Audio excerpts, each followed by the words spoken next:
My name's Jake Connors, and I'm a salvager. Most folks back home think that means picking through junkyards or abandoned buildings, but out here it means something a bit different. We scavenge derelict ships, forgotten outposts, and sometimes the remains of ancient alien civilizations. Today was supposed to be just another run-of-the-mill job, but it ended up being anything but. The day started like any other. I was sitting in the cramped cockpit of my ship, the Intrepid, staring at the blinking lights on the control panel. My partner Liz was in the back, running diagnostics on our latest haul. "Hey, Jake, you think we can actually get something worthwhile today?" Liz's voice crackled over the intercom. She was always the optimist, bless her heart. "Worthwhile, Liz? We're in the middle of the Zeta Quadrant. The only thing out here is old Imperial wrecks and—" A loud beep interrupted my grumbling. A distress signal. Old, judging by the static and broken transmission. But it was strong enough to get through. "Well, what do you know?" "Speak of the devil," I muttered, adjusting the comms to get a clearer signal. "Liz, you might want to get up here." She appeared beside me in seconds, her eyes wide with curiosity. "What is it?" "Distress signal. Looks ancient. Could be worth checking out." Liz's face lit up. "Could be a treasure trove." "Set a course." We dropped out of hyperspace in the middle of a debris field. The source of the signal was easy to spot, a massive ancient starship, half buried in a field of metallic rubble. "Wow," Liz breathed. "It's huge. What class do you think it is?" "Imperial, for sure. Maybe a battleship?" "Hard to tell with all the damage." We maneuvered the Intrepid closer, navigating through the twisted remains of smaller ships and broken satellites. The hull of the ancient ship was scarred and battered, but the distress beacon was still active, a testament to Imperial engineering. "Let's suit up," I said, pulling on my exosuit. "We're going in." The inside of the ship was dark and eerie, our flashlights casting long, creepy shadows on the walls. Every step echoed ominously, and the air was thick with the smell of rust and decay. "Jake, check this out," Liz called from a side corridor. I followed her voice and found her standing in front of a massive door, half open and jammed with debris. "Think we can get through?" she asked. "Only one way to find out," I replied, pulling out my plasma cutter. "Stand back." It took a few minutes, but we managed to cut through the blockage and pry the door open. Beyond it was what looked like a control room, filled with ancient consoles and monitors, all dead and silent. "Jackpot," Liz whispered. "This must be the command center. Look at all this tech." I nodded, my eyes scanning the room. "Yeah, but where's the crew?" We searched the room, but there were no signs of life. Just dust and cobwebs. "Maybe they abandoned ship?" Liz suggested. "Maybe," I said, though something didn't feel right. "Let's keep moving. There's got to be more to this place." We explored further, finding empty quarters, a deserted mess hall, and a lot of locked doors. Finally, we came to what looked like a storage bay. The door was partially open, and inside we could see rows of crates and containers. "Bingo," Liz said, grinning. "This is what we came for." We started prying open crates, finding all sorts of old tech, mostly junk, but some of it looked promising.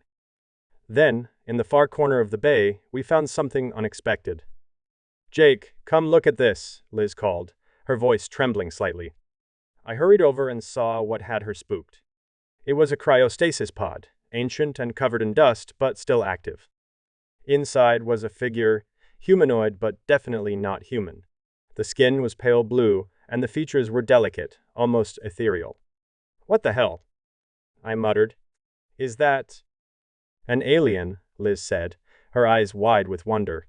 "Jake, we've hit the mother lode." We managed to activate the pod's control panel, and after some fiddling, the release mechanism engaged. The lid slowly lifted, and the figure inside began to stir. Jake, what do we do now?" Liz asked, a hint of panic in her voice. "Just stay calm," I said, though I wasn't feeling particularly calm myself. "Let's see if it's friendly." The alien's eyes fluttered open, and it looked around, confused and disoriented. Then it spoke, in a language we couldn't understand. "Great," Liz said. "Now what?" I pulled out a translator device and held it up. "Hold on, let me try this." The device beeped and whirred. Then the alien's voice came through, translated into broken English. Who are you? Where am I? We're salvagers, I said, trying to sound reassuring. You're on an Imperial ship. It's been abandoned for a long time. The alien looked at me, then at Liz, then back at me. Imperial ship. Yes, long time. How long? A few centuries at least, I said. Who are you? The alien hesitated, then said, I'm Kael, scientist. Last of my kind. Last of your kind? Liz repeated. What happened? Kael's eyes filled with sadness. War, destruction. My people, gone. Liz and I exchanged a look. This was bigger than we'd imagined. We brought Kael back to the Intrepid, and as we headed back to base, we learned more about his story. He was part of a scientific expedition studying ancient ruins when his ship was attacked by the Empire. He was the only one who made it to the cryostasis pod before the ship was destroyed. Looks like you were right about that treasure trove, I said to Liz as we sat in the cockpit, watching the stars streak by. Yeah, but it's not what I expected, she replied, glancing back at Kael, who was resting in the medbay. What do we do with him? First, we get him to a safe place, I said. Then, we figure out what to do next. This could change everything, Liz. She nodded, her eyes filled with determination. Yeah, this is just the beginning. We arrived at the nearest station, a bustling hub of activity and commerce. It was the perfect place to lay low and figure out our next steps. As we docked, Kael looked around, his expression a mix of awe and sorrow. So much has changed, he said softly. Yeah, it's a different world now, I replied. But you're safe with us. We'll help you. We found a quiet corner of the station and set up a temporary base. Liz started cataloging the tech we'd salvaged while I sat down with Kael to learn more about his people and their technology. Over the next few days, we learned a lot. Kael's people, the Illyrians, were incredibly advanced, with technology far beyond anything we'd seen. But they were also peaceful, and that made them vulnerable to the Empire's aggression. We must use this knowledge wisely, Kael said one evening as we sat in our makeshift base. My people's legacy must not be forgotten. Don't worry, I said. We'll make sure of it. But we need to be careful.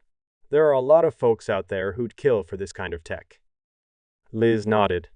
We'll have to keep a low profile. Maybe we can find some allies. People who can help us protect Kael and his knowledge. I agreed. Yeah, we need to build a network. Trustworthy folks who can keep a secret.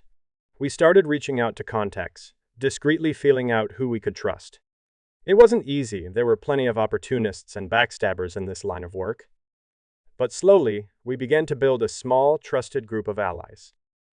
One of them was a former Imperial officer named Arlene. He'd turned against the Empire after seeing the atrocities they committed, and now worked as a mercenary. I've seen what the Empire does to those who resist, Arlen said when we met in a dimly lit bar.